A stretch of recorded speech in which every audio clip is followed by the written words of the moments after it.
কোন মহাজন রচিত কীর্তন গাইতেন না। তার এমন সংস্কার, অনর্গল মুখ থেকে কীর্তন গেয়ে যাবে, ভগবানের সম্বন্ধে ভজন গাইবে, আর যে গান শুনবার জন্য স্বয়ং ভগবান পর্যন্ত তার কাছেই দাঁড়িয়ে থাকে। কিন্তু সে চোখে দেখতে পায় না, কিন্তু তার কীর্তন শোনার জন্য ভগবান চলে আসে। আচ্ছা, কি কীর্তন গাইত সুরদাসজি? কি কীর্তন গাইত? ওই জন্য কৃষ্ণ নামের স্ফুরণ যদি কারোর জিহ্বায় একবার হয়, আমরা তো সবাই কৃষ্ণ নাম করি, আমাদের জিহ্বায় কৃষ্ণ নাম স্ফূর্তি হয় না। খুব মন দিয়ে শুনে যাবে। নাম আমরা সবাই গাই, হরিনাম আমরা সবাই করি, কিন্তু সকলের জিহ্বায় হরিনাম স্ফূর্তি প্রাপ্ত হয় না। হরিনাম স্ফূর্তি কাকে বলে? হরিনাম স্ফূর্তি এরকম হরিনামের স্ফুরণ আছে, এইখানে হরিনাম হবে। যদি নামের স্ফুরণ হয়, এই যে এখানে মাইক থাকবে না, এখানে একজন কৃষ্ণ ভক্ত, শুদ্ধ কৃষ্ণ ভক্ত, বা নারদ মুনি, বা সুখদেব গোস্বামী, বা বিদুরজি, বা উদ্ধব, এইরকম কোয়ালিটির, হাই কোয়ালিটির কৃষ্ণ ভক্ত, শ্যামানন্দ প্রভু, হৃদয় চৈতন্য, গৌরীদাস পণ্ডিত, এই যে মহাপ্রভু পার্শ্বদ তথা কৃষ্ণ পার্শ্বদ, এখানে বসে যদি একজন কেউ কৃষ্ণ নাম করে, মাইকটা কিছু লাগবে না, এখানে শুধু বসে করতাল থেকে কৃষ্ণ নাম করবে, এই নামের ধ্বনি স্বর্গ মর্ত পাতাল ত্রিভুবনে পৌঁছে যাবে।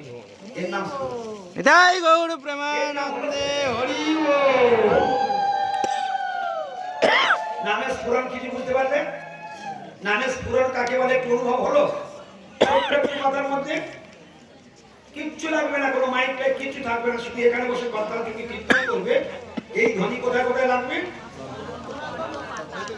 ঠিক যেমন একটা উদাহরণ দিচ্ছি বোঝার সুবিধার্থে, তুমি এখানে পুকুর পাড়ে দাঁড়িয়ে একটা ঢিল নিয়ে পুকুরের মাঝখানে ছুঁড়ে দেবে, তারপর পুকুরে কি চিত্র দেখতে পাবে? একটা ঢেউ উঠবে, আর সেই ঢেউটা গিয়ে কোথায় গিয়ে থামবে? কিনারায়, একদম পাড়ের কোলে গিয়ে যতক্ষণ ধাক্কা মারবে ততক্ষণ ও থামবে না। কৃষ্ণ নামের স্ফুরণ হলো এই, যদি কেউ কৃষ্ণ নাম হয় কারোর জিহ্বাতে, ওই ধ্বনি স্বর্গমর্ত পাতাল সকলকে নাচাবে, কাঁদাবে, হাসাবে, তবে ওর রেহাই পাবে। গৌর প্রেমানন্দে হরি বল। জয় জয় ভগবান শ্রীকৃষ্ণচন্দ্র কি জয়, হরিনাম কি জয়। এই হলো হরিনাম। ওই জন্য বলছি না, যত ব্রহ্ম সাক্ষাৎ থেকে দৃষ্ট আপি বিনাশমায়াতি বিনানুভবৈ অবৈতি নাম স্ফুরণেন তত্ত্বে, অবৈতি নাম স্ফুরণেন তত্ত্বে প্রারব্ধ কর্মেতি বিরৌতি বেদ। নামের স্ফুরণটা এরকম, খুব মন দিয়ে শুনুন। নাম নাম নাম করছে, ও কোটি জন্ম হরিনাম করলে পার হতে পারে, অথচ একবার হরিনাম করলে পার হতে পারে। হরিনামের এত শক্তি আছে, একবার হরিনামে পার হবে। আর অপরাধযুক্ত হরিনাম, মন গড়া হরিনাম, অনাচারযুক্ত হরিনাম, সেই হরিনামে কোটি হরিনাম করলেও পার হতে পারে না। এমনকি নামের স্ফুরণ যদি হয়, সেই নামের স্ফুরণে কি শক্তি আছে, রূপ গোস্বামী বলছে, শুনলে তোমরা অবাক হয়ে যাবে।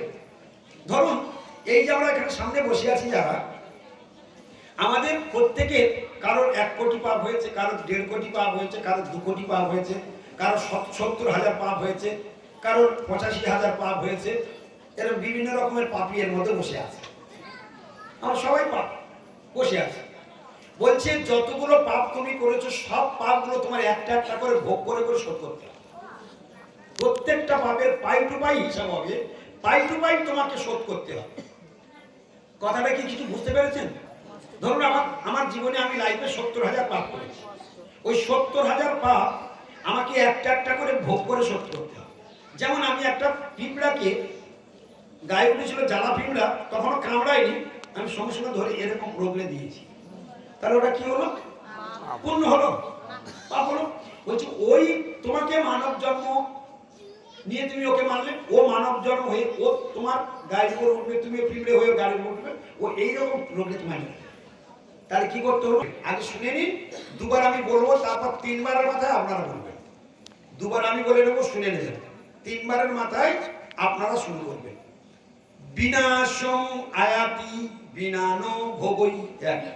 আবার দ্বিতীয়বার, বিনাশং আয়াতি বিনানো ভোগই, 3 বার বলো।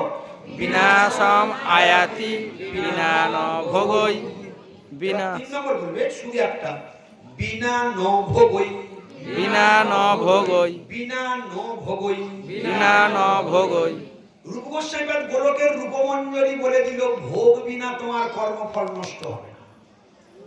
আশ্চর্য কথা।